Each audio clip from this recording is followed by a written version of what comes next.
Released theatrically on March 11th, 2005, Robots has created nostalgia for many fans of varied ages, with actors like Drew Carey, Robin Williams, Halle Berry, Mel Brooks, and Amanda Bynes and more. Things were shaping up to be an excellent film, with Blue Sky Studios, the studio that brought you Ice Age, and 20th Century Fox Animation on the case. This movie was directed by Chris Wedge and produced by Jerry Davis, William Joyce, and John C. Duncan.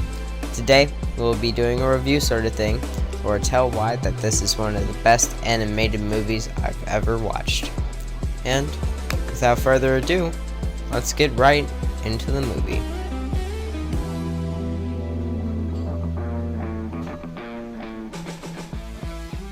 We are first presented with a menu screen with a variety of features, including a free demo of a Robots video game for the original Xbox. All you have to do is just plug the disc in and boom, you got yourself a demo. I'll be talking about that later though. Let's hit play. When we start the movie, we automatically have a movie scene for our counter. A barbershop in a world full of robots? What? Okay. This movie's horrible. 0 out of 10, not worth the $3 I paid for on eBay. That one filmmaker, what are you doing in my video? Actually, I decline your rating, as there is actually a scene where robots can, in fact, have hair. In one of the very first scenes of this movie, we get to see the audience this movie is for. We see a range of amazing spectacles to gawk at for kiddies and adults alike, as well as jokes more mature audiences will understand. This is, in my opinion, a well-balanced blend of adult humor and cheeky laughs that is well worth the 90 minutes. Herb Copperbottom is the father of Rodney Copperbottom and is a very believable dad, with features from Rodney, or, well, the other way. He is a supporting character that well supports Rodney with his dreams that he has, while the mother, Lydia Copperbottom, tends to be melodramatic and doesn't want to let Rodney go, but later forfeits after Herb convinces her. Herb is very enthusiastic and encouraging, and is a great character in this movie. He later gets to fulfill his dream of becoming a musician and teaches the first lesson. If I could do it over again, I would follow my dream. Rodney Copperbottom is the main protagonist of this movie and is an inspiring inventor for Big World Industries, which is a very different idea for a movie with robots, one never heard before, and is even more interesting when Rodney arrives to Robot City and learns that Big World is missing, a plan made by the villain, which we'll get to, is planning on stopping manufacturing of spare parts and only making upgrades. A very engaging idea and another not seen before. Very creative plots in total.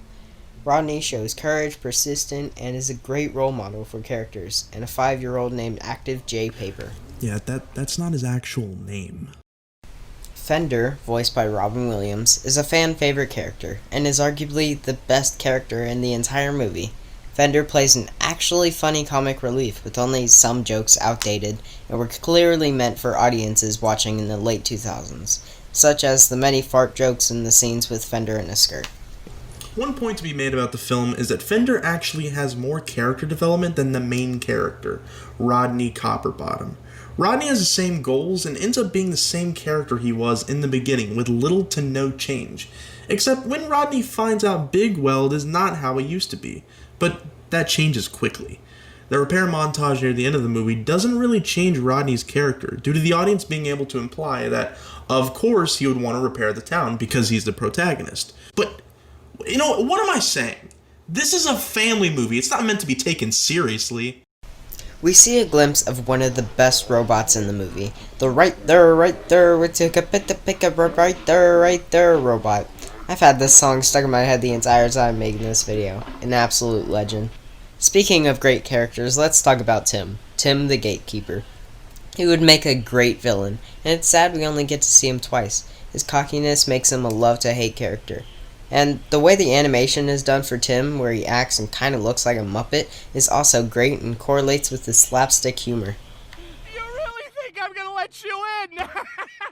Ratchet, the actual villain of the movie, is another great one, and he has more of a range of emotions than just mad. He can be evil when he needs, but cowardly at times to emphasize the mother's evil character to the audience. Every character supports every other character, story-wise and relationship-wise. which makes you feel included in their shenanigans. Madame Gasket is honestly a very scary villain, especially as a 5-year-old, with her razor-sharp teeth and the smoke plumes coming out of her back. And the lair that Gasket lives in is creepy and atmospheric that works well as a final battle area near the end of the movie. And the fact that there are 2 main villains sets high stakes and keeps you intrigued. The Scrap Crew is a nice diverse group of characters, and are easy to differentiate because of their personalities being assisted by the color of their character. Yellow for happy-go-lucky. Orange for determination, the opposite of Drew Carey's character. Blue for loyalty. Green for safety. Red for passion. And pink for romance.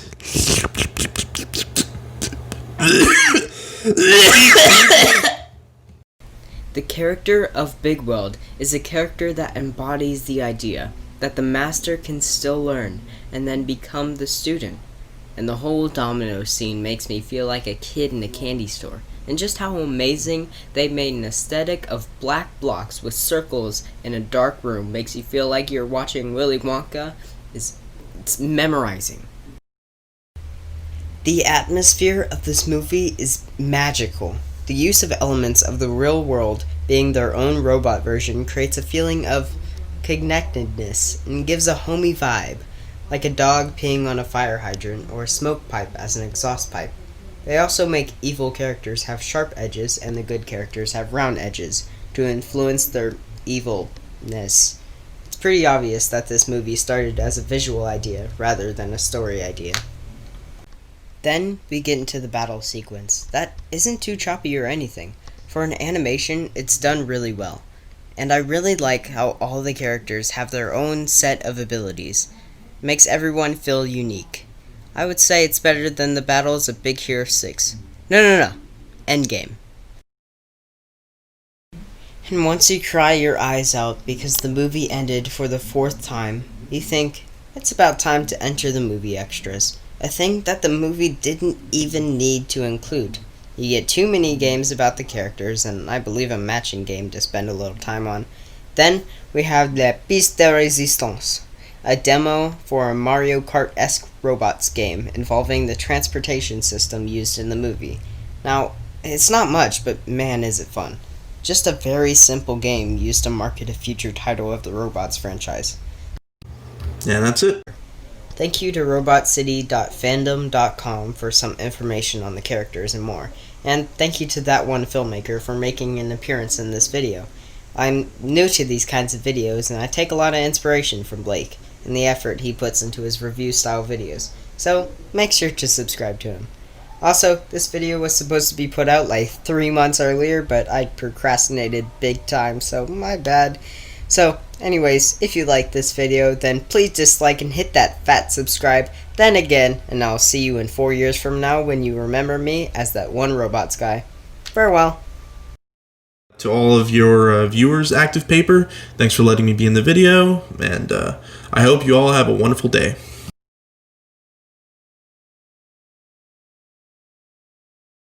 The Scrap Crew is a nice, diverse group of characters, and are easy to differentiate because of their Where's